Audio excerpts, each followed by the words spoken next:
Competitive world में आपका स्वागत है। आते हैं आज फिजिक्स पढ़ेंगे। फिजिक्स में इससे पहले हमने मोशन पढ़ा था, मोशन में न्यूटन्स लॉ पढ़ लिया था। आज आते हैं प्रक्षेप्य गति पर थोड़ा सा फोकस करेंगे, उसके बाद आगे बढ़ेंगे और घर्षण पढ़ेंगे। जैसे हमने देखा था कि समय के साथ वस्तु के स्थिति में परिवर्तन और वह जो उसमें जो वो क्या कहते हैं उत्पन्न होता है, उसके स्थिति में परिवर्तन करने के लिए जो परिस्थितियां उत्पन्न होती है उसको गति कहते हैं। तो गति जो है कई प्रकार की होती है। रैखिक गति, यदि सीधी रेखा में गति कर रही है तो उसको रैखिक गति कहते हैं। प्रक्षेप्य गति, जैसा कि हमने ऑफलाइन पहले भी पढ़ा है, प्रक्षेप्य गति को थोड़ा सा प्रकाश डालेंगे ऑनलाइन में कि प्रक्षेप्य गति क्या है। प्रक्षेप्य गति जो होता है, प्रक्षेप्य गति जो होता है, यदि समय के साथ किसी वस्तु में ऊर्ध्वाधर और क्षैतिज दोनों रेखा में गति हो तो उसको हम कहते हैं प्रक्षेप्य गति। जैसे मानते हैं कि पृथ्वी पर के किसी कण को हम यहाँ से उछालते हैं ऊपर की ओर, तो उछालने के बाद वो क्या होता है, वो ऊर्ध्वाधर भी जाता है और साथ ही क्षैतिज भी जाता है, दोनों दिशा में उसका ट्रेवलिंग होता है। तो ऐसे गति को हम प्रक्षेप्य गति कहते हैं। एक बार में उछाली वस्तु जितनी दूर जाकर के पुनः गिरती है उसे उसका परास कहते हैं। यहां से वस्तु उछला और यहां गया, यह मैक्सिमम एक जगह एक पॉइंट होगा, एक स्थिति होगी जहां वो अधिकतम ऊंचाई प्राप्त कर रहा होगा। तो हम देखेंगे परास ये हुआ, ये अधिकतम दूरी जो प्राप्त करती है वो परास कहलाता है। अब देखेंगे इसमें कि इसमें दो कंडीशन बनता है, एक तो ऊंचाई, अधिकतम ऊंचाई कब प्राप्त करेगी, और एक दूसरी स्थिति बनती है अधिकतम दूरी कब प्राप्त करेगी। यदि हम यहां से किसी वस्तु को उछालते हैं तो अधिकतम दूरी ट्रेवल करने के लिए जरूरी है कि यह एंगल 45 डिग्री होना चाहिए। यदि 45 डिग्री से किसी चीज को उछालेंगे तो अधिकतम दूरी प्राप्त करेगी, और यदि हमको ऊंचाई पर फेंकना है इसको तो ये जरूरी है कि हम 90 डिग्री से इसको उछालेंगे। यानी अधिकतम ऊंचाई के लिए जरूरी है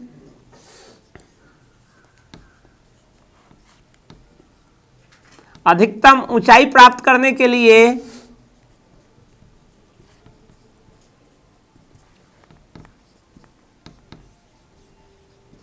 किसी वस्तु को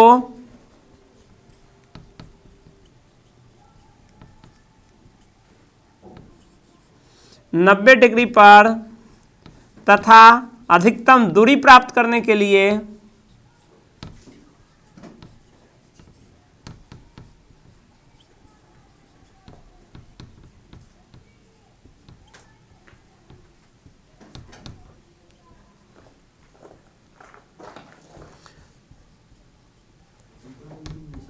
वस्तु को 45 डिग्री पर फेंकना आवश्यक होगा।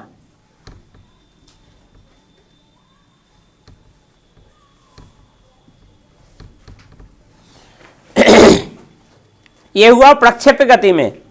नेक्स्ट हम आते हैं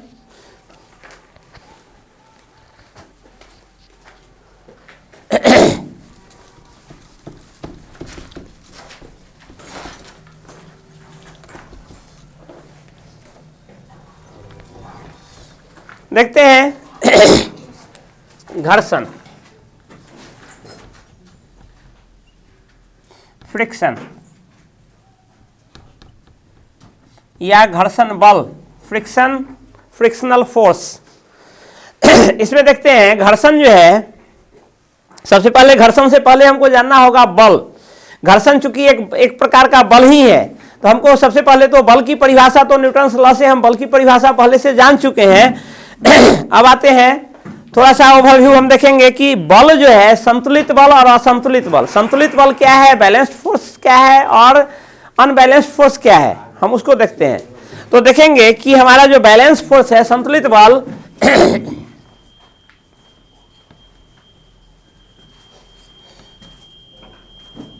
संतुलित बल देखेंगे कि संतुलित बल जो है एक प्रकार का ये फोर्स है जिसके कारण क्या होता है, कोई भी वस्तु अपनी स्थिति को बनाए रखती है। अर्थात किसी वस्तु पर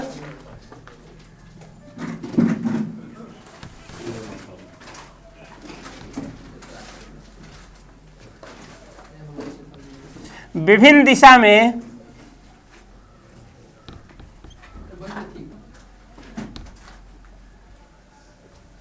में समान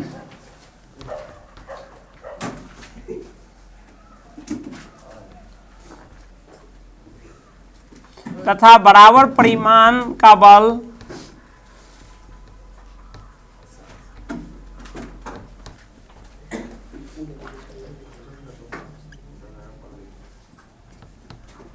आरोपित बल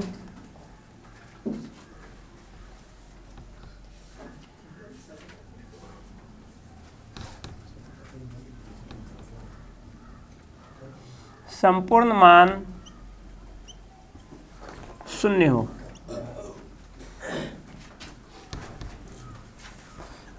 संतुलित बल कहलाता है।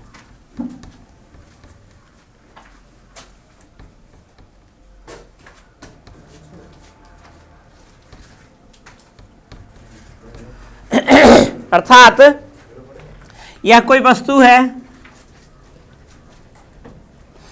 इस पर यह इस आधार पर टिका वस्तु है, ये एक आधार है जिस पर यह वस्तु टिका हुआ है। अब देखिए इस आधार पर एक बल हम क्या कर रहे हैं, इस पर बल अधिरोपित कर रहे हैं इस तरफ, यह F1 बल है, और एक बल हम इधर से लगा रहे हैं इस तरफ, यह F2 बल है। एक इधर से लगा रहे हैं F3 और इधर से भी लग रहा है F4।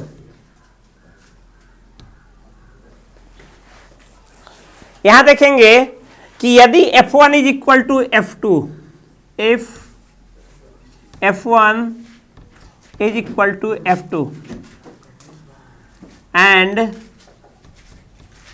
F3 is equal to F4, तो हम कहेंगे चूंकि डायरेक्शन बल तो बराबर है, जितना बल हम इस वस्तु पर इस दिशा में लगा रहे हैं उतने ही बल F1 इस दिशा में लगा रहे हैं, और उतने ही परिमाण का बल F2 इसके अपोजिट डायरेक्शन में लगा रहे हैं। F3 ऊपर से लगा रहे हैं और F4 नीचे से लगा रहे हैं और समान मात्रा का लगा रहे हैं, तो हम कहेंगे कि ये ओवरऑल क्या है, संतुलित वस्तु है, और संतुलित बल इस पर अधिरोपित हो रहा है। तो यह संतुलित बल चूंकि दोनों ये परिमाण बराबर है, तो जिसके कारण इसमें क्या होता है, संतुलित बल के कारण इसमें कोई स्थिति परिवर्तित नहीं होती है, स्थिति यथावत बनी रहती है। वैसे बल को हम क्या कहते हैं, संतुलित बल कहते हैं। किसी वस्तु पर विभिन्न दिशा में समान तथा बराबर परिमाण, समान या बराबर एक ही हुआ, समान परिमाण का आरोपित बल जिसका संपूर्ण मान शून्य हो, जितना इधर लग रहा है उतना ही इधर लग रहा है, तो ये ओवरऑल शून्य हो गया। जितना ऊपर से दबाव पड़ रहा है उतना ही नीचे से पड़ रहा है, ओवरऑल शून्य हो गया। तो इस बल को हम क्या कहेंगे, इसको संतुलित बल कहेंगे, और संतुलित बल के कारण ही कोई वस्तु अपनी स्थिति को बनाए रखती है।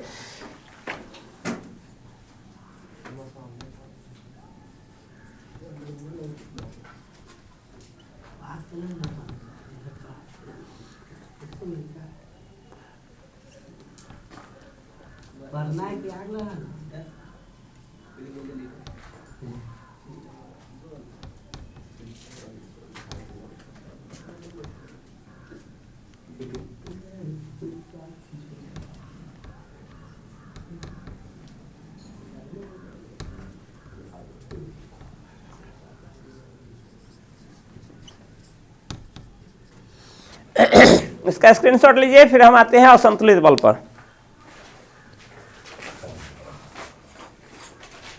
नेक्स्ट देखते हैं असंतुलित बल,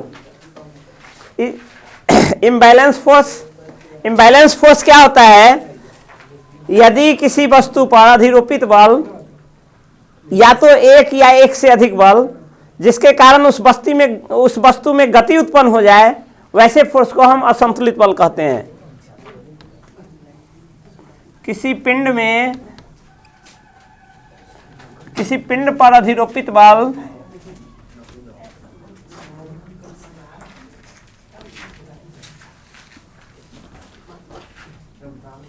या तो एक बल या एक से अधिक बल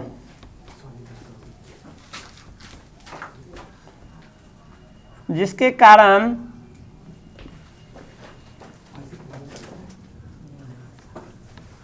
उस वस्तु में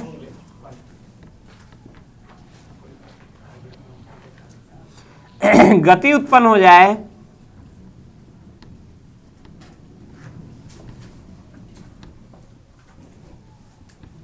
असंतुलित बल कहलाता है। इसका एग्जाम्पल देखते हैं, जैसे यही ठोस वस्तु है,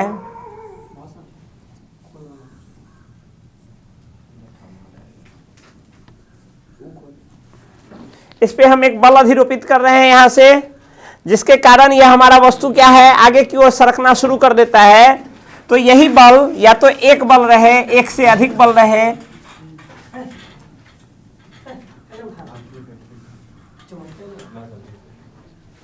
एक से अधिक बल रहे, तो यह फोर्स जो लग रहा है जिसके कारण इसमें गति उत्पन्न हो गया, तो एक तो यहाँ फोर्स लगता है, अब हम घर्षण की चर्चा करेंगे इसके बाद। तो एक तो देखेंगे कि इस पे फ्रिक्शन है और उसके विरुद्ध यह बल लग रहा है। तो यही बल जो है हमारा, यह बल क्या कहलाएगा, असंतुलित बल कहलाएगा। ये हो गया। उसके बाद हम आते हैं घर्षण।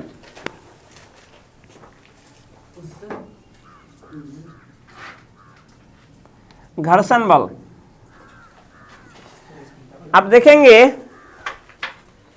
कि कोई वस्तु है, कोई वस्तु रखा हुआ है, तो किसी एक आधार, किसी एक स्तंभ पर वो रखा हुआ है, तो यहां पर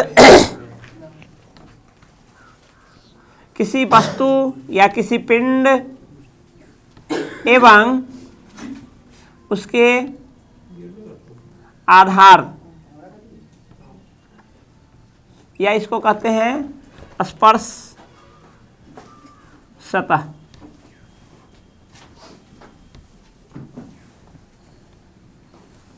के बीच लगने वाले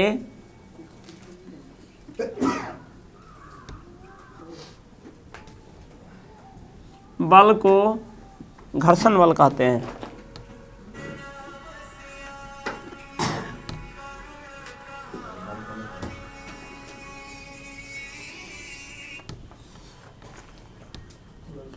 यह बल हमेशा गति का विरोध करती है।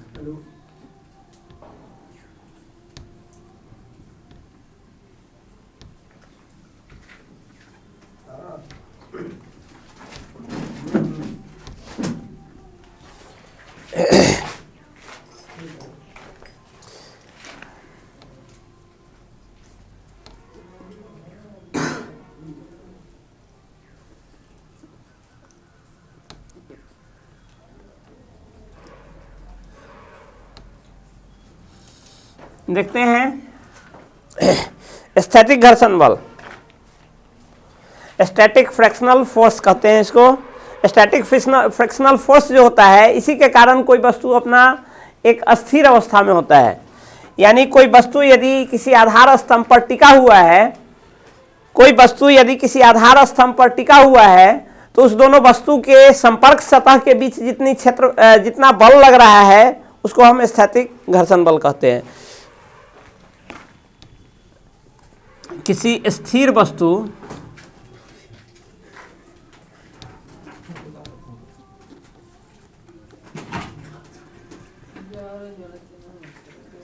की स्थिति को बनाए रखने हेतु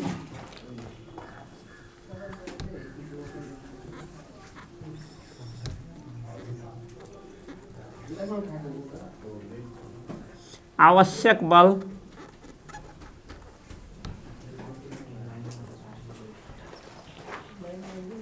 ये स्थैतिक घर्षण बल कहलाता है।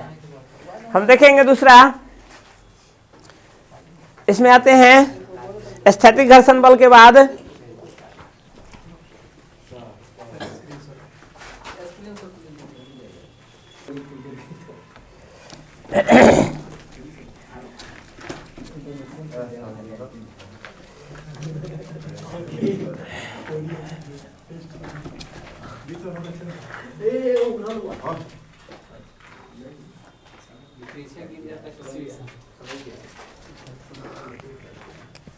नेक्स्ट है सीमांत घर्षण बल।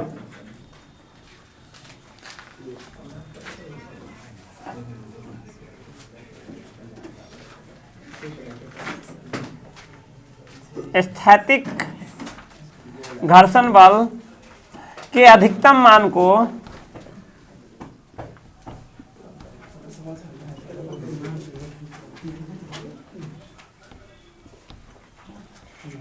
सीमांत घर्षण बल कहते हैं।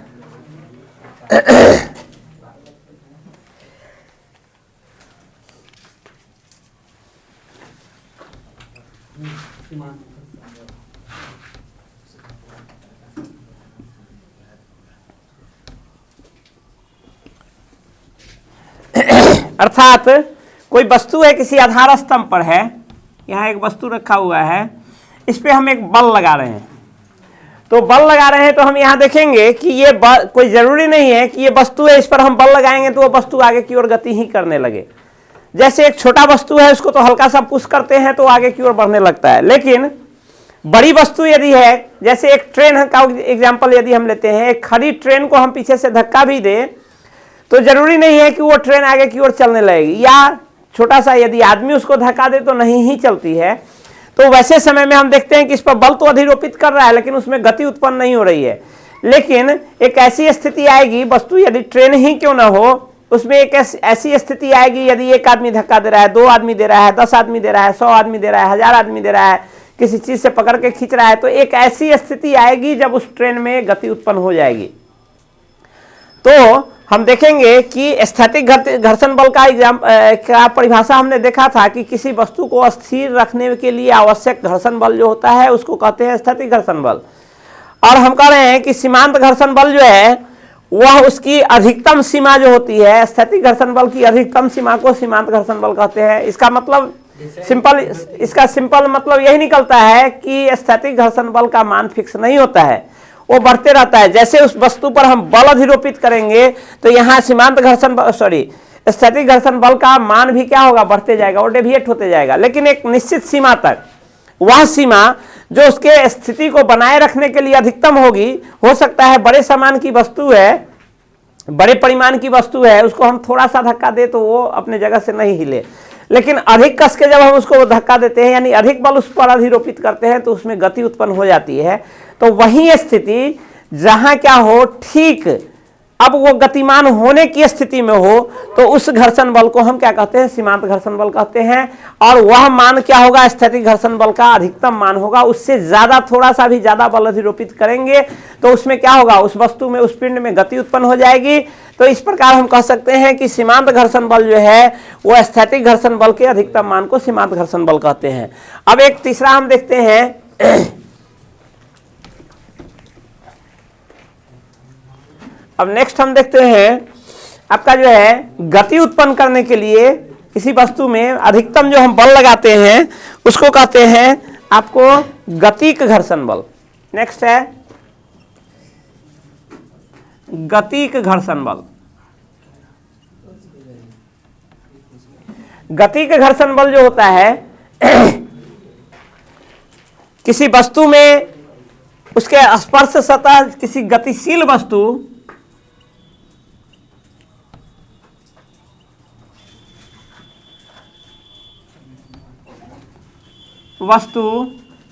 और उसके स्पर्श सतह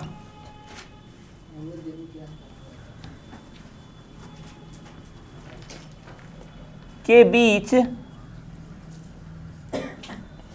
उत्पन्न घर्षण बल को गतिक घर्षण बल कहते हैं या डायनेमिक फ्रिक्शनल फोर्स कहते हैं।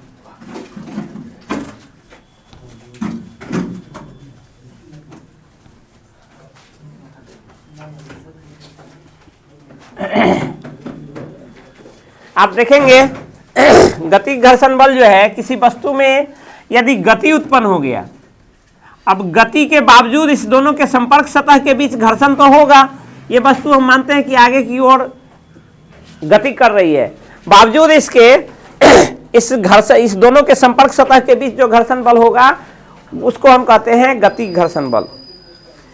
नेक्स्ट आते हैं स्पर्शी घर्षण बल या स्लाइडिंग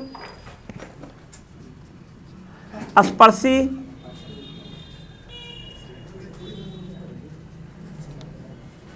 घर्षण बल या इसको कहते हैं स्लाइडिंग फ्रिक्शनल फोर्स।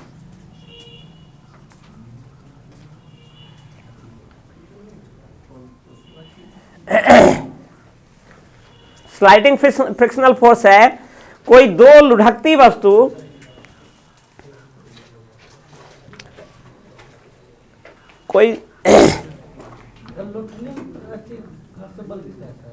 किसी फिसलने वाली वस्तु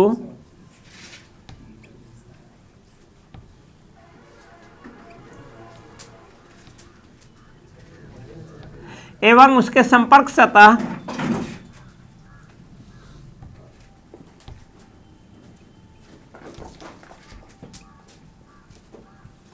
के बीच उत्पन्न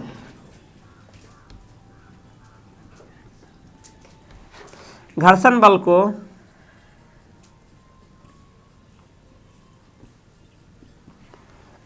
स्पर्शी घर्षण बल कहते हैं।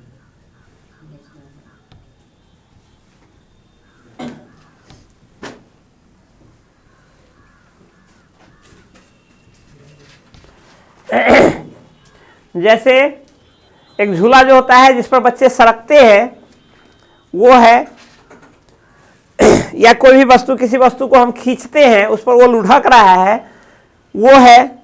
इसके बीच जो उसके स्पर्शी सतह और उस झूले के बीच जो क्या कहते हैं घर्षण होगा उसको हम क्या कहेंगे? स्लाइडिंग फ्रिक्शनल फोर्स कहेंगे।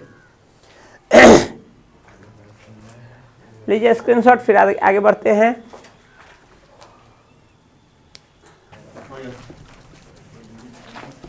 स्टार्ट करिए, स्टार्ट कर दीजिए।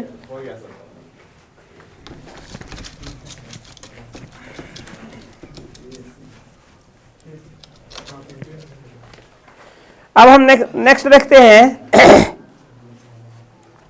आपको लोटनिक घर्षण बल। लोटनिक घर्षण बल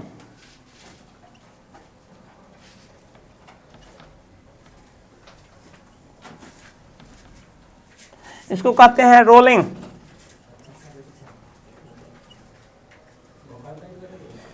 रोलिंग फ्रिक्शनल फोर्स। देखते हैं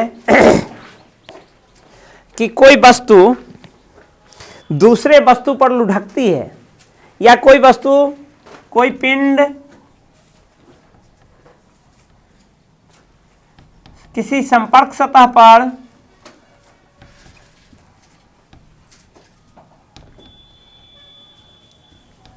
पर लुढ़कती है,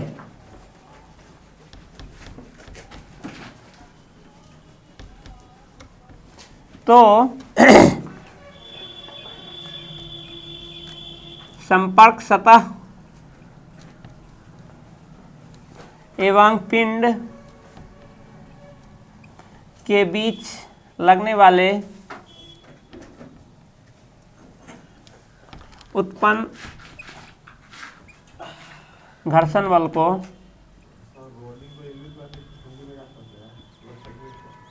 को लोटनिक घर्षण बल कहते हैं।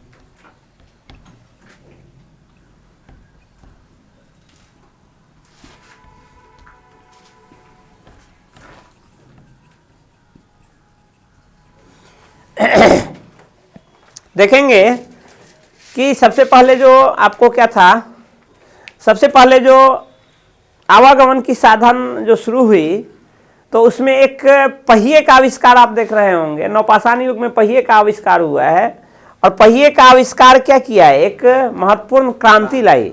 कैसे? तो जैसे किसी वस्तु को यदि हम खींच कर ले जाए, घसीट कर ले जाए, सबसे पहले तो उठा कर ले जाना ज़्यादा दुष्कर है, उसको खींच कर ले जाना वो भी उतना ही दुष्कर है। क्यों? यहाँ क्या रीजन है? उठा कर ले जाने या खींच कर ले जाने में क्या दुष्कर है? वही संपर्क सतह क्या होता है? अधिक होता है, जिसके कारण फ्रिक्शन क्या होता है? अधिक हो जाता है, जिसके कारण उसका जो दोनों संपर्क सतह के बीच जो फ्रिक्शन, घर्षण बल जो उत्पन्न होता है वो अधिक होता है। उसको उस घर्षण बल के लिए गतिशील करने के लिए अधिक मात्रा में बल चाहिए जो थकाऊ होता है। जब पहिए की क्रांति हुई, पहिए का आविष्कार हुआ नवपाषाण काल में, तो उसके बाद क्या हुआ? यही ये आपका जो है उसी घर्षण, उसी वस्तु को, उसी द्रव्यमान की वस्तु को अब क्या किए? लोटनिक घर्षण बल वहां उत्पन्न कर दिए, और उसके आधार पर उसी द्रव्यमान को हम क्या किए? आसानी से एक जगह से दूसरे जगह आवागमन कर ले जाने लगे। तो अब लोटनिक घर्षण, लोटनिक का मतलब होता है कोई पिंड संपर्क सतह पर लुढ़कती है तो वही सेम द्रव्यमान की वस्तु है लेकिन लुढ़क रही है, ऐसे गोल गोल घूम कर जा रही है। तो अब क्या हुआ? संपर्क सतह घट गया, जिसके कारण हमारा घर्षण बल ओवरऑल पिंड तो वही है, यहाँ भी वही पिंड है, उतने ही द्रव्यमान की पिंड है। लेकिन इसमें क्या है, गोल गोल लुढ़कने वाली वस्तु लगा दी है जिसका नाम पहिया हुआ।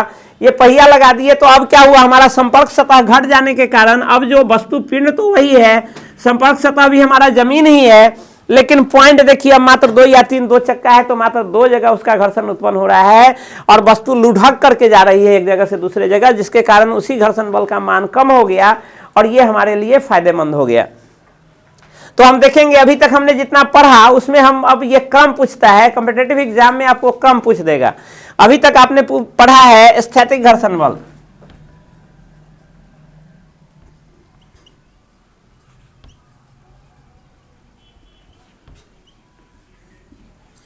सीमांत घर्षण बल, उसके अलावा देखा आपने गतिक घर्षण बल,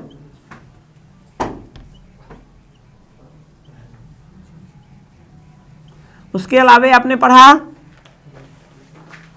स्पर्शी घर्षण बल या सर्पी भी इसको कहते हैं।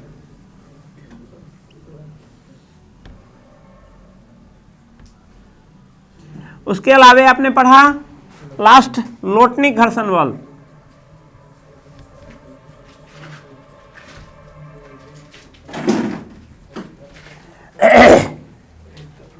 ये सब के बारे में हमने पढ़ा।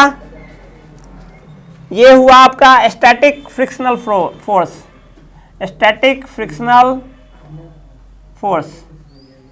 ये है आपका लिमिटिंग फ्रिक्शनल फोर्स, ये है आपका डायनेमिक फ्रिक्शनल फोर्स, ये है आपका स्लाइडिंग फ्रिक्शनल फोर्स और ये है आपका रोलिंग फ्रिक्शनल फोर्स। हम इसको डिनोट करते हैं, वो तो खैर नाम दिया रहेगा, इसको डिनोट करते हैं F1 से, इसको डिनोट करते हैं F2 से, इसको डिनोट करते हैं F3 से, इसको डिनोट करते हैं F4 से और इसको डिनोट करते हैं F5 से। तो आपको ऐसा क्रम दे सकता है क्वेश्चन, कहेगा कि इसको असेंडिंग या डिसेंडिंग ऑर्डर में सजाइए, या वो असेंडिंग डिसेंडिंग ऑर्डर में सजा देगा कि आप इसमें से छांटिए कि सबसे अधिक मान किसका है। तो अभी हमने जब इसके डिफिनीशन की ये किया तो हमने देखा कि सीमांत जो घर्षण बल है वो क्या है, स्थैतिक घर्षण बल ही है, लेकिन उसका अधिकतम मान है। सीमांत घर्षण बल किसी वस्तु की स्थिति को बनाए रखने और गतिशील करने के बीच की कड़ी है, यानी उस स्थैतिक घर्षण बल का ही अधिकतम मान सीमांत घर्षण बल है। तो इस आधार पर सीमांत घर्षण बल का मान सबसे अधिक होगा। यदि इसको हम असेंडिंग डिसेंडिंग में सजाए तो आपका सबसे कम लोटनिक फोर्स, ये जो है असेंडिंग में सजा रहे हैं, असेंडिंग में सजा रहे हैं, F5, ये सबसे छोटा घर्षण बल है, सबसे कम मान होता है इसका। उसके बाद आपका घर्षण बल जो होता है F4 होता है। उसके बाद गतिक घर्षण जो होता है उसका मान होगा F3 होगा। उसके बाद आपका F1 होगा और सबसे लास्ट जो है आपका F2 होगा। यानी सर्वाधिक घर्षण बल जो होता है वो सीमांत घर्षण बल सर्वाधिक घर्षण बल होता है। सीमांत घर्षण बल यदि नहीं रहे, सीमांत घर्षण बल का मान जितने घर्षण बल हैं उसमें सबसे अधिक सीमांत घर्षण बल का होता है।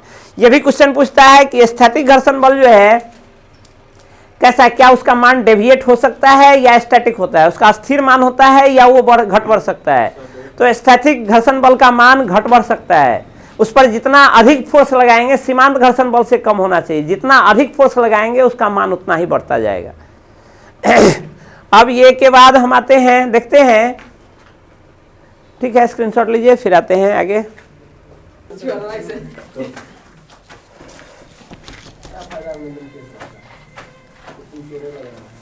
देखिए अब देखते हैं कि घर्षण बल का मान अधिक और कम हो सकता है। कैसे अधिक हो सकता है, कैसे कम हो सकता है, किस स्थिति में अधिक होगा, किस स्थिति में कम होगा। तो देखते हैं, घर्षण बल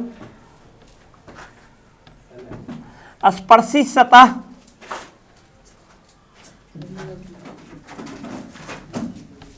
की प्रकृति पर निर्भर करता है।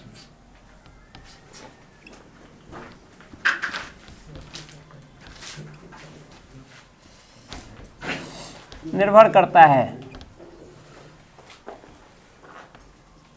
स्पर्शी सतह चिकना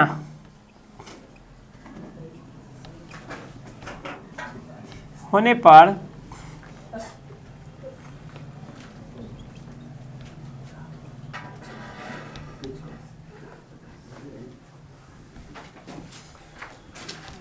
कम तथा खुरदुरा होने पर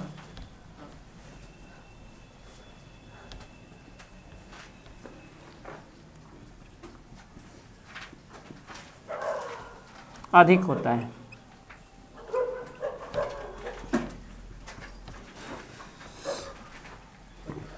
साथ ही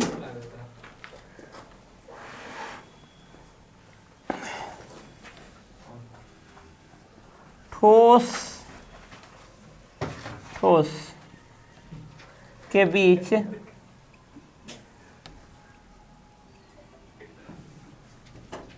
सर्वाधिक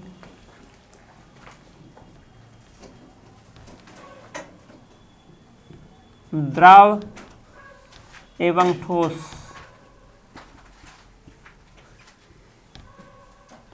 के बीच उससे कम तथा गैस एवं ठोस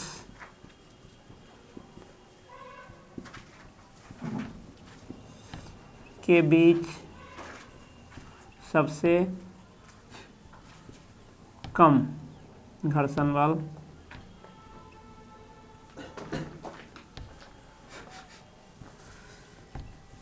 उत्पन्न होता है।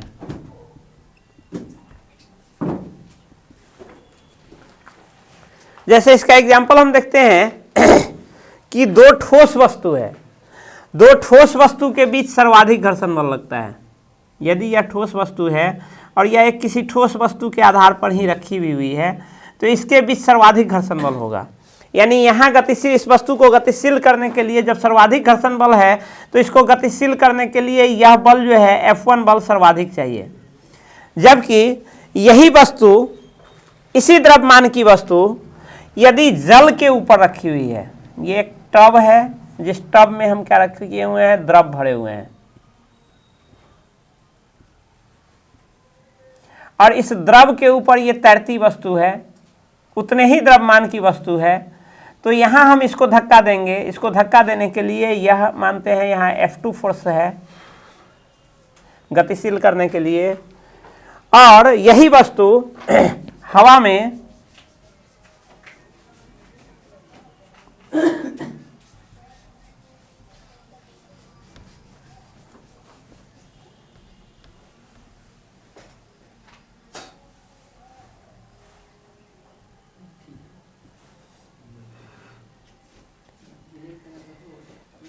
यदि रखा हुआ है, यहाँ इसी को गतिशील करने के लिए F3 फोर्स का इस्तेमाल करते हैं, तो देखेंगे द्रव्यमान सभी का समान है। यहाँ हम मानते हैं कि x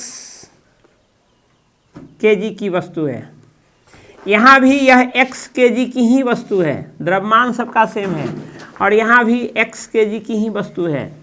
इस तीनों को देखेंगे गतिशील करने के लिए। हमने देखा था कि घर्षण बल ही किसी वस्तु को विराम में रखने के लिए उत्तरदायी होता है।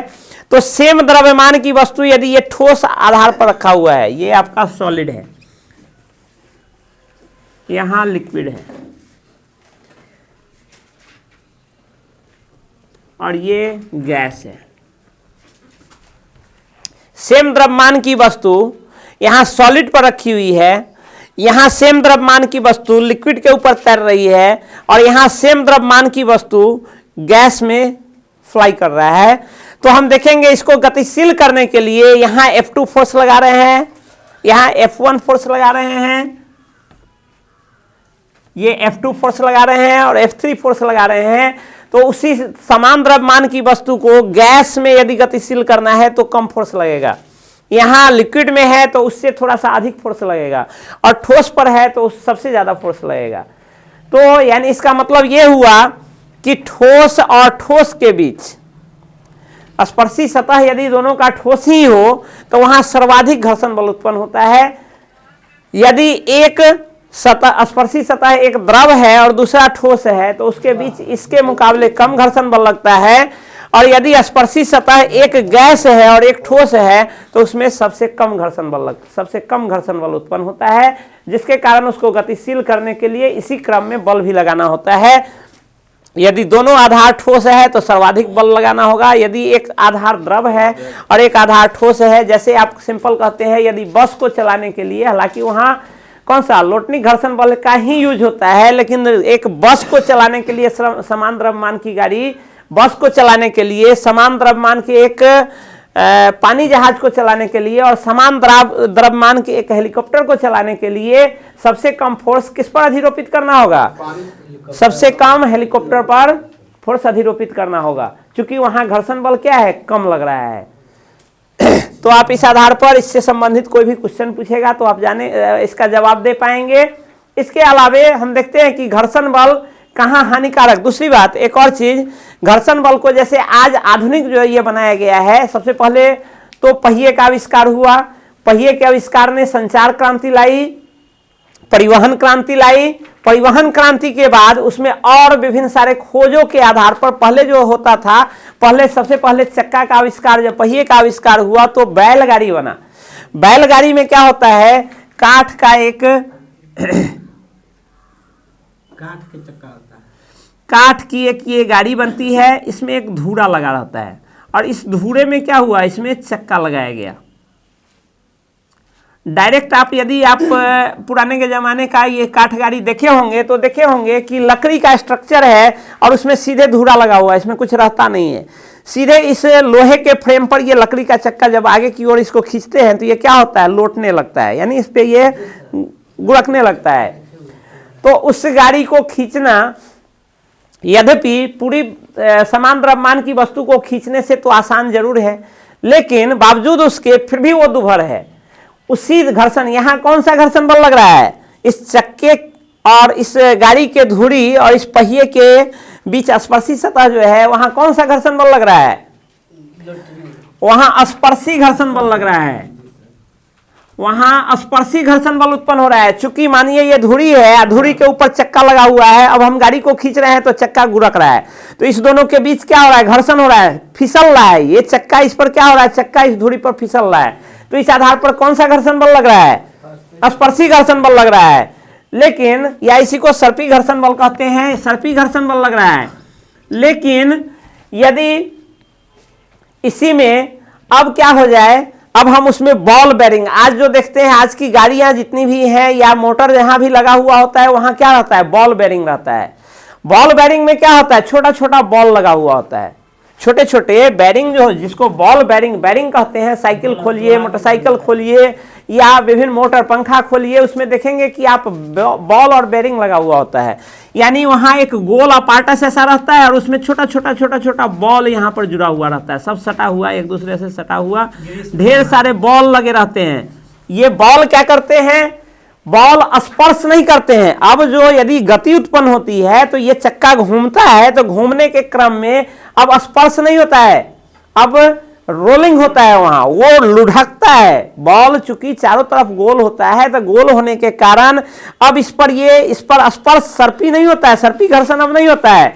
अब उस पर वो क्या फिसलता नहीं है, अब उस पर क्या होता है? लुढ़कता है। वो बॉल, उस पर बॉल लुढ़कने लगता है, जिसके कारण इस सर्पी घर्षण को कन्वर्ट हो जाता है। ये सर्पी घर्षण किस में कन्वर्ट हो जाता है? रोलिंग फ्रैक्शन में कन्वर्ट हो जाता है। यानी कौन सा? लोटनिक घर्षण में वो बदल जाता है। और हम अभी इससे पहले देखे थे कि लोटनिक घर्षण का मान क्या होता है? स्पर्शी घर्षण से कम होता है, जिसके कारण समान द्रव्यमान की वस्तु को अब रोलिंग फ्रैक्शन में बदल करके हम क्या करते हैं? आसानी से कम बल लगा करके उसको एक जगह से दूसरी जगह ले जाते हैं। तो इस प्रकार आप देखेंगे कि विभिन्न सारी वस्तुएं, आज की जो वस्तुएं हैं जो गति के लिए वो यूज होती है, उसमें क्या होता है? रोलिंग घर्षण का यूज किया जाता है, उसी को बदल दिया जाता है, स्पर्शी घर्षण को ही, सर्पी घर्षण को ही रोलिंग फ्रिक्शन में चेंज करके, और हम उसके क्या कहते हैं? फ्रिक्शन का मान घटा देते हैं, जिसके आधार पर हम कम फोर्स लगा करके ही उस काम को कर पाते हैं। ये हुआ। अब देखेंगे कि फ्रिक्शन का, हाँ, एक और चीज है, एक और चीज है इसमें, देखते हैं स्नेहक या लुब्रिकेंट। लीजिए स्क्रीनशॉट लीजिए, फिर आगे बढ़ते हैं। अब देखते हैं घर्षण का उपयोग या घर्षण से हानि। घर्षण का उपयोग भी है, घर्षण से हानि भी है।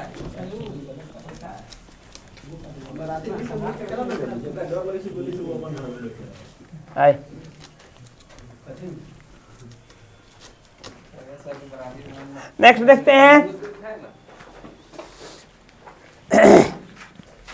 एक उससे पहले स्नेहक देखते हैं। स्नेहक या इसको कहते हैं लुब्रिकेंट। लुब्रिकेंट जो होता है, जिसको आप कहते हैं मोबिल, वो क्या है? लुब्रिकेंट्स है। वो क्या करता है, कैसे आखिर ये यूज होता है, किस चीज के लिए? घर्षण को घटाने के लिए यूज होता है। जैसे आप देखते हैं जहां भी बॉल बेरिंग रहता है वहां ग्रीस या मोबिल का यूज होता है, जिसको लुब्रिकेंट्स कहते हैं, स्नेहक कहते हैं। स्नेहक कहते हैं, स्नेहक एक मोटा एवं स्लिपरी क्या है? द्रव है। स्नेहक जो है घर्षण घटाने हेतु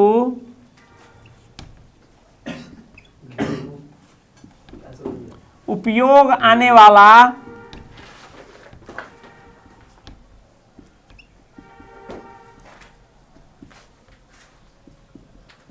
मोटा एवं चिकना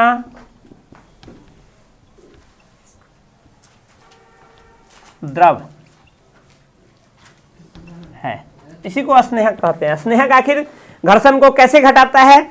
जैसे हमने अभी देखा, अभी जस्ट इससे पहले पढ़ा था कि ठोस एवं ठोस, स्पर्शी सतह यदि ठोस एवं ठोस है तो वो क्या करता है? सर्वाधिक घर्षण होता है। स्पर्शी सतह यदि द्रव एवं ठोस है तो उससे कम घर्षण होता है। स्पर्शी सतह यदि क्या कहते हैं? गैस एवं ठोस है तो सबसे कम होता है।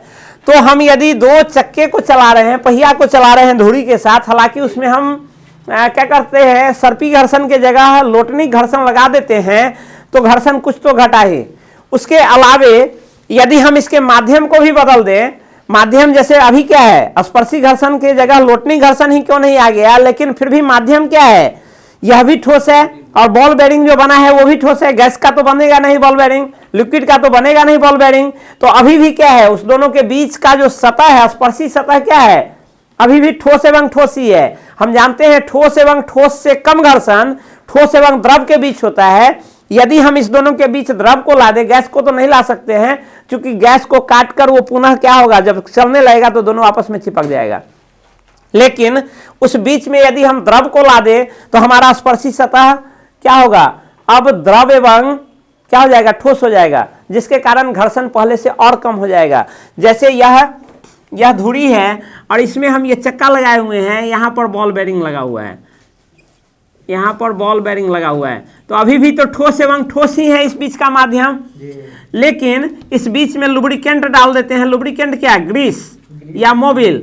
इसको डालने से अब क्या हुआ? स्पर्शी सतह में यहाँ क्या आ गया? लिक्विड, और दूसरा क्या? ठोस। तो लिक्विड एवं ठोस दोनों मिलकर के क्या किया? घर्षण को पहले से और कम कर दिया। तो घर्षण को कम करने के लिए इस स्नेहक या लुब्रिकेंट्स का यूज किया जाता है। देखते हैं कि घर्षण से होने वाले फायदे क्या हैं और घर्षण से होने वाले हानि क्या है। घर्षण से होने वाली हानियां हैं, सबसे पहले घर्षण हमारे क्या करता है? हमारी क्षमता को घटा देता है। जैसे यदि हम 1 क्विंटल की वस्तु को खींच कर ले जा सकते हैं, घर्षण नहीं रहता तो हम क्या होता? उससे अधिक की वस्तु को भी खींच कर ले जा सकते थे।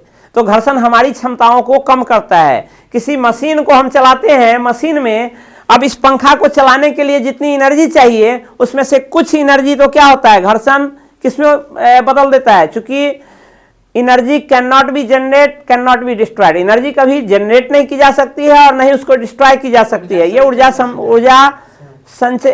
संरक्षण का सिद्धांत कहलाता है। एनर्जी कंजर्वेशन का सिद्धांत, थ्योरी ऑफ एनर्जी कंजर्वेशन कहता है कि ऊर्जा को उत्पन्न नहीं की जा सकती, नहीं नष्ट की जा सकती, वो केवल एक से दूसरे रूप में कन्वर्ट हो जाती है।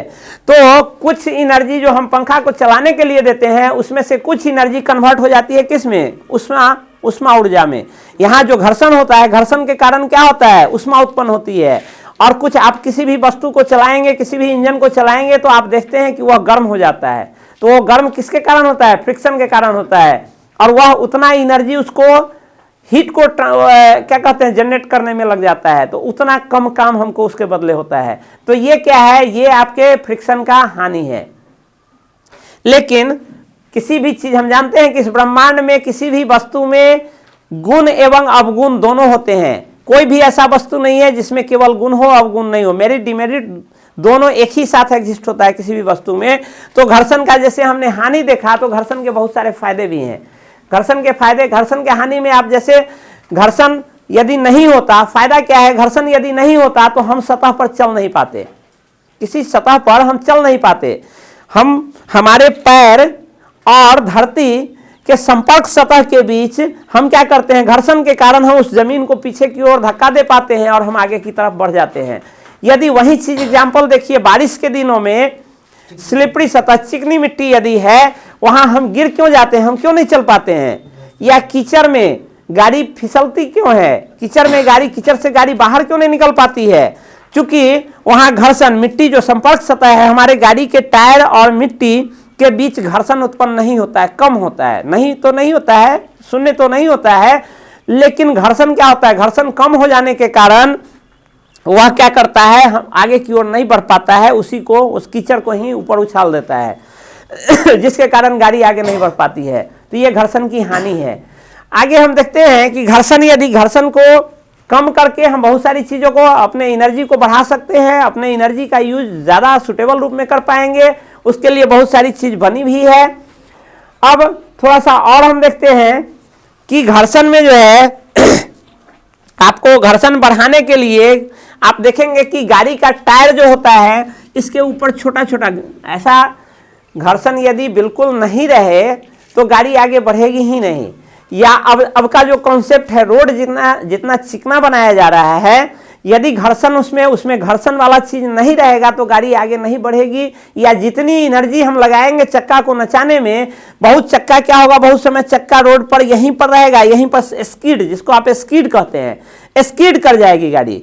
तो हमारा ऊर्जा तो आखिर उतना यूज हो रहा है, चक्का तो उतना नचा रहा है उस मात्रा में, लेकिन गाड़ी आगे नहीं बढ़ पा रही है, तो फिर हमारे एनर्जी का ह्रास होगा। वहां हम स्पीड अधिक दे रहे हैं चक्का को ताकि जल्दी से जल्दी डिस्टेंस ट्रेवल करे, और गाड़ी का ग्रिप नहीं होने के कारण, रोड बहुत चिकना और टायर बहुत चिकना होने के कारण, जैसे आप देखते हैं कि टायर जो खरीदते हैं नए, उसमें गिट्टी जिसको कहते हैं, यानी ग्रिपिंग जिसको कहते हैं, बाहर में जो ये खना खना ऐसा इसमें क्या रहता है, ग्रिप बना रहता है, खांच रहता है इसमें, इसको ग्रिप कहते हैं। इस ग्रिप के कारण ही गाड़ी क्या होती है, स्मूथली चल पाती है। यदि ग्रिप नहीं रहे, वहीं चक्का यदि घिस जाता है तो प्लेन हो जाता है, घर्षण कम हो जाता है, जिसके कारण गाड़ी क्या होती है, स्लिप करती रहती है। तो इसको, घर्षण को बढ़ाने के लिए उस पर क्या करता है, टायर पर अलग से ग्रिप बनाया जाता है। दूसरा, यदि देखेंगे घर्षण की हानि क्या होगी, यदि घर्षण नहीं रहता, हम यहाँ खड़े हैं, यहाँ हम छीकेंगे तो हम जानते हैं न्यूटन का थर्ड लॉ क्या कहता है, हर एक क्रिया के बराबर एवं विपरीत प्रतिक्रिया होती है। तो हम यदि छींकते हैं तो हमारे अंदर से हवा क्या होती है, तेजी से बाहर निकलती है। तो हम यदि घर्षण नहीं रहता, हम छींकते भी, बोलते भी, खांसते भी, तो हम क्या होता, हम पीछे की ओर झटका खा जाते। हम यदि खांसेंगे, हम यदि बोलेंगे, तो हवा तो बाहर की ओर निकल रहा है, और हवा जिस स्पीड से बाहर निकलेगा उसी स्पीड से वो हमको धक्का दे देगा पीछे। तो किसी भी स्थिति को बनाए रखने के लिए हानिकारक हो जाता है। कोई भी वस्तु यहाँ हम रख करके गए, हम आएंगे तो देखेंगे कि वस्तु वहाँ है नहीं, थोड़ी सी हवा आएगी उसके साथ वो उड़ा ले जाएगी। तो घर्षण के बहुत सारे फायदे भी हैं। तो आप इन सारे चीज़ों को, जो आज हमने घर्षण के बारे में पढ़ा, घर्षण का प्रकार पढ़ा, सीमांत घर्षण पढ़ा, उसके मानों का मतलब क्रमवार पढ़ा, कौन सा सबसे ज़्यादा होता है, कौन सबसे कम होता है, उसको दूर करने के उपाय देखें, उसका हानि देखा, उसका लाभ देखा। इन सारे चीज़ों का अध्ययन करिए, प्रतियोगिता परीक्षा के दृष्टिकोण से महत्वपूर्ण है। फिर से हम आएंगे नेक्स्ट वीडियो में नए चैप्टर के साथ। तब तक के लिए धन्यवाद।